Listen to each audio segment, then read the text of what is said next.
কি করেছে, গভীর রাতে সেই খাইবার শেখ মিসাইল দিয়ে উড়ে দেয় মার্কিন বিমান ঘাঁটিগুলো।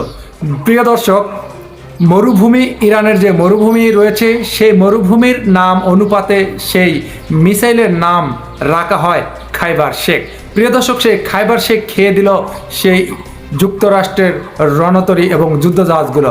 প্রিয় দর্শক, একটি মিসাইলের দ্রুত প্রায় 2000 কিলোমিটার পর্যন্ত যেতে পারে, আর এটি জিপিএস সিস্টেম এবং কম্পিউটার এবং ল্যাপটপ দিয়ে ইন্টারনেটের মাধ্যমে সেটি শনাক্ত করে সেই নির্দিষ্ট জায়গায় আঘাত হানতে পারে।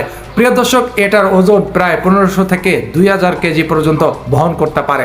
প্রিয় দর্শক, ইরান আগে থেকেই বার্তা দিয়েছিল যে কোনো সময় কাতারের যে মার্কিন ঘাঁটি রয়েছে সেখানে হামলা চালাবে। প্রিয় দর্শক, গতকাল একটা ভিডিও ছেড়েছিলাম যে কোনো সময় তৃতীয় বিশ্বযুদ্ধ লেগে যেতে পারে, কারণ আন্তর্জাতিক আইন লঙ্ঘন করেছে যুক্তরাষ্ট্র।